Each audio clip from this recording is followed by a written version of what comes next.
Now we continue with the media attack upon what I can't see anything but a decent man who's brought up his children decent. And he's privileged because he's put himself into that position of being privileged.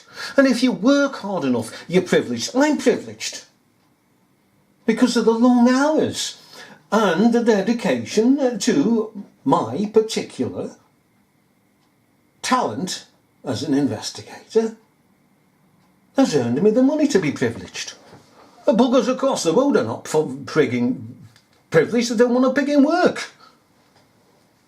And in this pigging society, is it not a fact that if you do work and you do get yourself up, pull yourself up by your bootstrings, and you make something of yourself, the media and every bugger else will criticise you. You're a pigging target. You got a child at school who's decent, well-mannered, who's seeking to educate themselves the best they can in this corrupt system. And you've got little Johnny there, he's not in the classroom, he's in the pigging kitchen getting his lunch bag to go out to the zoo. We've all seen that. Reward the ones that are lazy, feckless, cause trouble in the classroom. Reward them. Reward the Queen for being feckless, lazy, useless. But criticise David Beckham. He's not vanished off with, 14 kids, was it? From Canada in 1964. He's not had an island to be, the investigation of an island to be closed down. He's not had any friendship with Jimmy Savile or any other child bugger and child trafficker. He's not leached off society, he's put into society. And this premises belongs to him as much as it belongs to us, you and I and everybody. But will these sods let us into our own premises? Will they, buggery? They are basically declaring to our faces, and if we are still pigging asleep, that the royals own these. And it doesn't matter how much the goats, the dogs and the sheep cry, yeah, well, we own them. Yes, well, let us in them.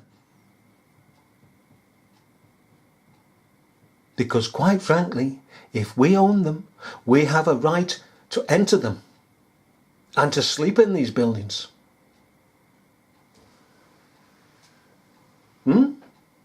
Let's be very basic to these boys. You go in a picking supermarket, you get a loaf of bread, and that's what? An invitation to treat. As soon as you take it off the shelf, it's an invitation to treat by legalese. You take it to the checkout, and as soon as you put your money over, say £1 for that loaf of bread, then contract is formed.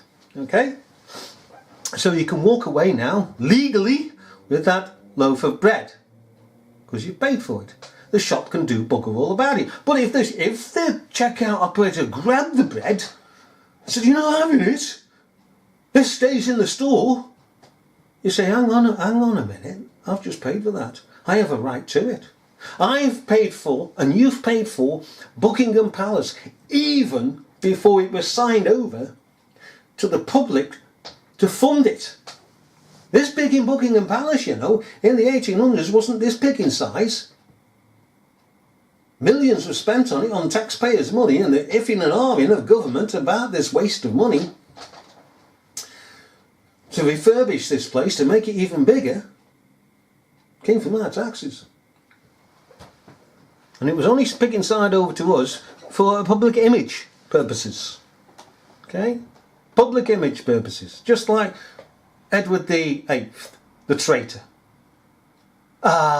He gave up his rule as the King of England for the love of American twice divorced Wallis Simpson. No, he didn't. The fact of state papers is that he was a traitor to our country. He was giving secret information to Adolf Hitler, the buggering Germans. Because he and the rest of these buggers are Germans. And if we go back down to the pigging First World War with the Gopher planes, this lot had to drop the term gopher. because they would go for planes, German planes. And as soon as they hear, oh, right, Goffer, we've got to change that, says government. Your name has to change. And all the rest of it has got to change, so it's not so Germanic. So we'll call you Windsor. Hey? I don't know. So very pretty, pretty decent girl. Don't know who this is. And it's very respectable. Don't know what he's got on there. Flagrantly misused as a playground for the rich and the famous. Not surprisingly, people have taken to social media to vent their anger at the lack of compassion this conveys. What? Harper Beckham at Buckingham Palace. Pass the sick bag, wrote one man. What about Grenfell victims who have nothing? Yeah, why don't you open up the palace? Have them in for tea! Have them bed and breakfast. Come on! Ah, no. A woman added bitterly, don't think they'd allow me to do that, so why should she be allowed? Dickie Arbiter reserves his fiercest criticism for a photograph of Harper Beckham placed by her parents on social media. She is dressed in a long blue Cinderella-style dress in the center of the Buckingham Palace quadrangle, holding a red balloon bearing a message from her mother Victoria, with the words, "Our little birthday princess." Good. Kisses. Arbiter, usually a model of restraint where the royal family is concerned, asks, why can't Joe Public, when they go in on the Buckingham Palace tour, have their pictures taken in the quadrangle? Why do the Beckhams get special treatment? It's a question many will ask, especially in the current climate of tragedy and hardship. Yeah, right. Would you like to follow that on, Miss Muppet? Eh? You go on the palace tour. And how much do you pay to go on this tour? Of your premises. That you have a right to go into free of charge. I went up with my sister some time ago to Windsor. We were in Windsor, okay? And we saw this castle. So, Windsor Castle, we own that. Let's go up. And she said, go on, let's go up. Let's go in, have tea and biscuits and see if the old bag's there. So we gets up. This chap's started, entrance fee. So what friggin' entrance fee? I'm a taxpayer, I've paid for this. I have a right to enter this. Why am I paying for premises that I actually own? I have a share in. I'm a shareholder. Shareholders don't pay again. So you're telling me, by this very action, that therefore, I don't own this place. So anybody going in to Buckingham Palace, I mean, we turned away, said, "That's stuff you, mate. If you're not going to allow us into what we already own, then that's a poor job. Bugger the lot of you, you pigging hypocrites." They walked off, but Buckingham Palace is the same. You go in, you pay whatever the price is. And even into the frigging... oh my goodness, have you seen the price of the Tower of London? Last time I saw it was like 17 quid. 17 quid for a person to go into what we already own.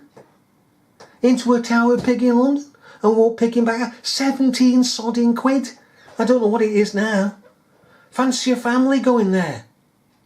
With the kids. You've got to be like Biggie Beckham. You've got to pay it like Beckham, haven't you? Boy. Of course, the regal aspirations of Posh and Becks are well known. Not for nothing was their former 24-acre, Grade 2 listed Hertfordshire mansion dubbed by the media Beckingham Palace. David Beckham was at the real palace to receive an OBE in 2003, but he seems to consider this an inadequate recognition of his career. Slander? I tell you what, if I were David Beckham, and I saw this footage, I'd go to court for slander. Absolute slander. Absolutely total, utter slander being repeated. Nobody should be slandered like this. There's no evidence to back up what she says. None. God, blimey. You know, it comes to a picking state, and I tell you what, people would cry to the highest friggin' heaven if this society was wholly given over to rhetoric and not evidence. And we're going that way, you know, to rhetoric. Oh, somebody says this, every bugger believes it. I'm not that way. What a gormless, feckless, wasteful society we've become. No wonder we're the devil's diarrhea. United Kingdom, that's all we are. The devil's diarrhea.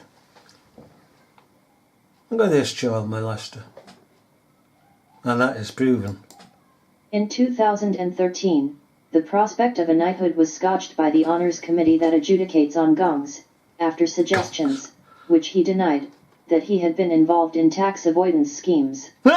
His image was badly damaged by leaked emails in which he was alleged to have referred to the committee as a bunch of cunts. This incident... Hang on, this is Andrew. Hang on. Let's put one on straight on Andrew. Hang on.